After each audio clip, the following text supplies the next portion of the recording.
Ada yang tidak suka dengan kehadirannya. Ada yang bilang ia pembuat onar. Ada pula yang ingin menghukumnya dan menghakiminya. Namun di balik semua tuduhan dan kebencian itu, tersembunyi kisah seekor kucing yang setiap malam berjuang untuk tetap bertahan hidup. Sebut saja namanya Oyen. Ia adalah seekor kucing rawa yang kini terancam punah karena semakin banyaknya pembangunan di tempat tinggalnya. Hari ini, kita akan mengintip sedikit kehidupan Oyen di Sungai Mekong, Kamboja. Sungai Mekong dulunya kaya akan kehidupan, dipenuhi ikan dan sumber daya alam yang melimpah. Namun, seiring pesatnya urbanisasi, keseimbangan itu mulai terganggu. Kini, para penghuninya yang bergantung pada sungai ini harus berjuang lebih keras untuk menemukan makanan, menghadapi perubahan yang perlahan mengikis sumber kehidupan mereka. Oyen pun dipaksa untuk menghadapi pilihan yang sulit. Ia bisa memilih untuk hidup dengan pola kehidupan lama, berburu di perairan yang kini semakin sepi, namun perlahan terancam kelaparan. Atau ia harus berani mengambil risiko, mendekati wilayah manusia yang berbahaya demi mencari peluang bertahan hidup.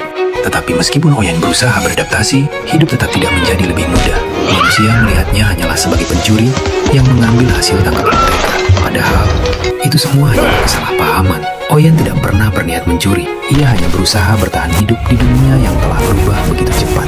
Karena telah gagal mendapatkan makanan manusia pada siang hari, Oyen pun akhirnya memutuskan untuk menunggu kedatangan sang malam, yang menjadi waktu andalannya untuk berburu makanan. Malam perlahan turun, menyelimuti tepian sungai dengan bayangan yang tenang, namun penuh misteri. Suara jangkrik mulai menggantikan hiruk-pikuk siang, sementara angin membawa aroma air dan lumpur yang familiar bagi Oyen. Dengan langkah hati-hati, ia keluar dari persembunyiannya. Matanya yang tajam kini lebih hidup di bawah cahaya remang bulan. Inilah dunianya, dunia di mana ia tidak terlalu terlihat, tidak terlalu diusik. Tetapi ada makhluk lain yang memiliki pemikiran yang sama dengan si Oyen. Ia adalah burung hantu beluk ketupa. Di atas dahan tinggi, beluk ketupa itu diam tak bergerak. Matanya yang besar menatap tajam ke arah sungai, seolah tidak peduli dengan kehadiran sang burung. Oyen pun perlahan melangkah ke dalam sungai. Air yang dingin menyentuh kakinya, tetapi fokusnya tidak tergoyahkan. Dengan kecepatan kilat, Oyen pun menyambar seekor ikan. Ia menggigit kuat, memastikan mangsanya tidak lepas. Akhirnya, Oyen bisa memuaskan rasa laparnya.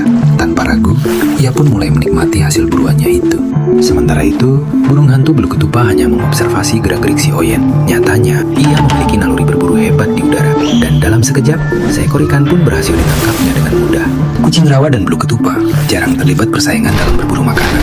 Tapi kemunculan Oyen kali ini tampaknya mengganggu sang beluk, dan konflik di antara mereka pun baru saja dimulai. Oyen kembali melanjutkan perburuan. Kali ini diikuti oleh beluk ketupa.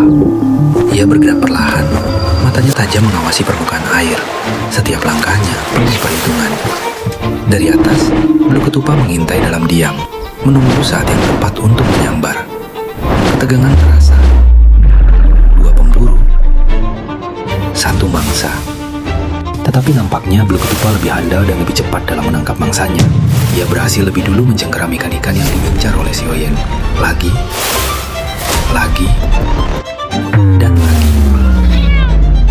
Oyen sadar, ia tidak akan bisa memenangkan persaingan ini.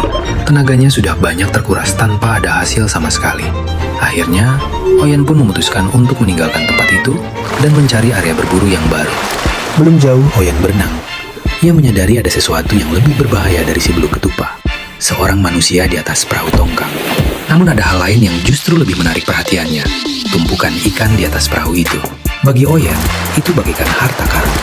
Aroma amis ikan yang kuat semakin membangkitkan naluri berburunya. Tanpa membuang waktu, ia pun mulai menyantap seekor ikan dari tumpukan tersebut. Tiba-tiba,